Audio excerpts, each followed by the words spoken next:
по-безопасно. Намери ли по-безопасно място? Намерил съм, но доста далеч тук. Няма значение. Събирайте каквото можете, защото полицайите ако намерят дори едно листче, няма да спрат да ни преследват. Започвайте.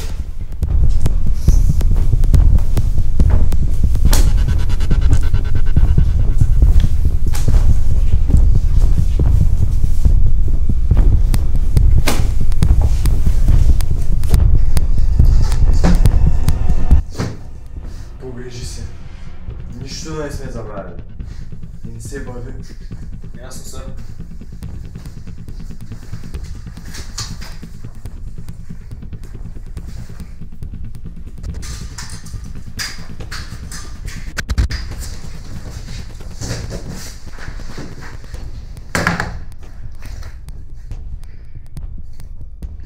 Документите на Соколов.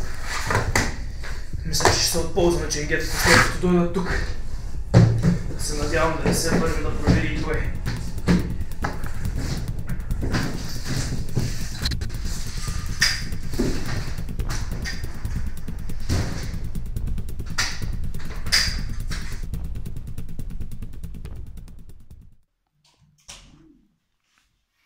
Това е мястото. Това ще го намеря. Мисля, че ще свърши работа. Но да речем място от града. Само един проблем имаме. Бяго. Къде е той? Чува ли си с него? Ето го пристигам. Айде ще носи ваши документи. Свърши ли си работата? Всичко е готово. Заповядайте. Внимай с това. Много е ценно. Давай другите документи. Нужен съм за още нещо, сър. Що? Някаква работа ли имаш? Може би имам, да. Добре. Но, когато те повикам, веднага идваш. Разбирам, сър.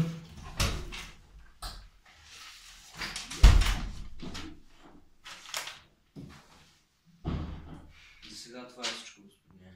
И засикаш му.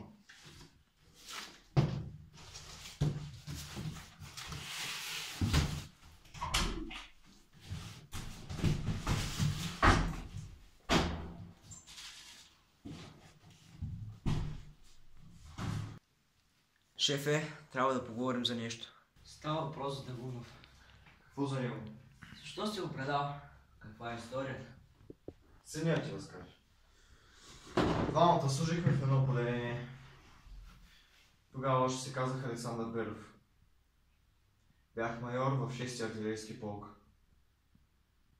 През 2011 година един висш офицер от Държавна сигурност ни предложи добре платена работа за сирийската армия.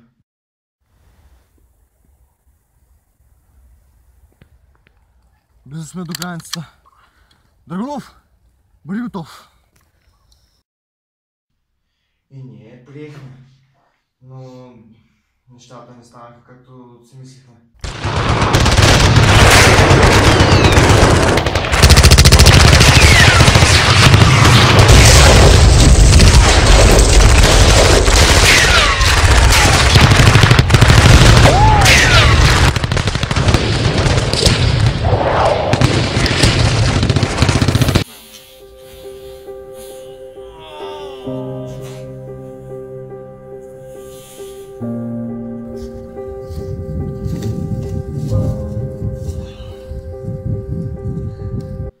През 2012 година ни окръжиха и се наложи да се върнем в България. Но забелязах, че откакто се прибрахме в България, Драгунов не е същия. Отдалечил се от мен, сякаш колеше нещо. Трябваше да съм сигурен. Спасява ми живота не веднъж, съгласен съм, но в последно време държанието му е неприемливо и не мога да му имам доверие. Но това ли заслужаваше? Не знам.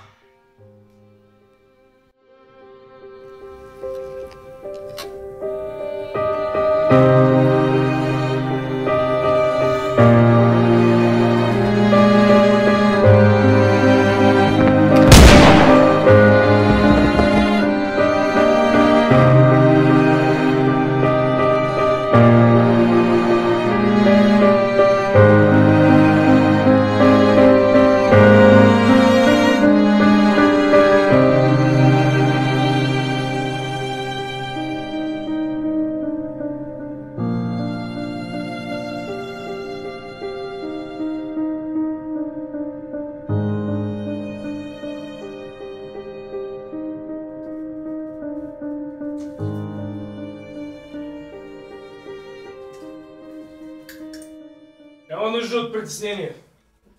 Място е напълно безопасно. Настанявай се. Искам да ми отговориш на някакво въпрос. Няма да е сега. Соколов ми възложи нова задача. Соколов! Ще се върна след малко.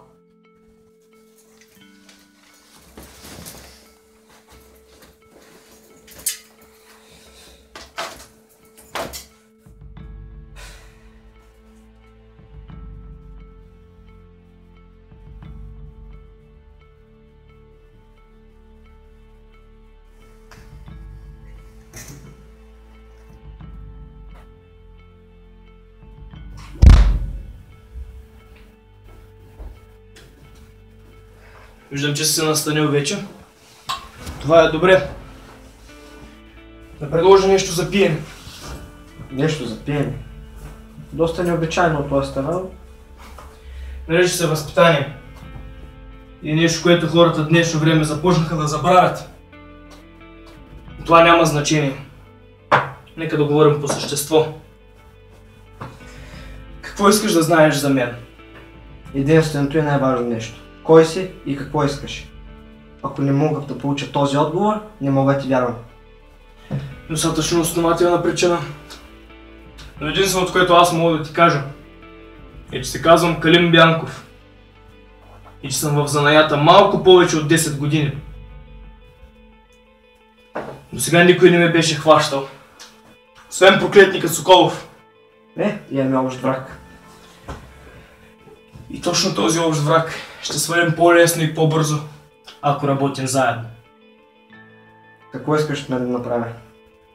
Като за начало искам да ми дадеш информация за след завръщането ви в България. Защото, да кажем, че имам досието ви от Сирия и знам какво се е случвало там. След завръщането ми в България мога да кажа само едно. Промяната му. След като той смени името си, смени характера си. Започна да става по-алчен, започна да се прикрива и стана голям параноик.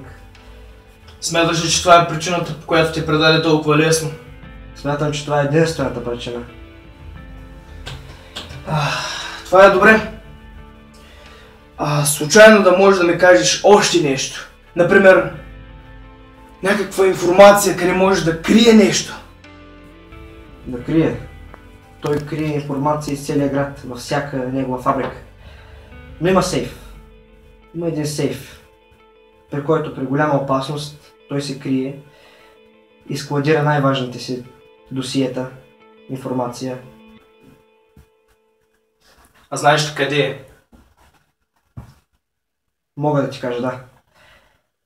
Намира се в покрайнините на града. В хълм. Това е добре. Поне имаме солидно начало срещу него. Сейф е много добре защитен. Мисля, че знам точно как ще изкопча информацията от него. Но ще не трябва още един човек.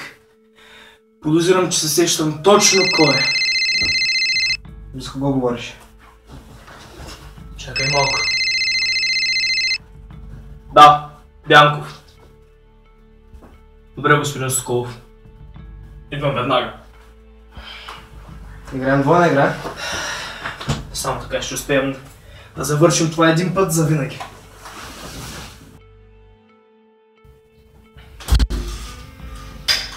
Добър вечер, колега. Добър вечер, откъде сте? Успях да намеря от архива всички документи, свързани с нелегални сделки. Много добре. Но ще почакам малко. Докато ти ровеше из архивите, прочетох досието на Александър Беров и открих някои доста интересни неща. Едното от които е, че и Беров, и Драгунов са били офицери в българската армия, след което някакъв офицер на държавна сигурност отива при тях и ги пращаха в Сирия. По незнайни причини. И действията им там са довели до един момент, в който групировката им пада в окръжение и Александър Беров пада убит. Поне официално.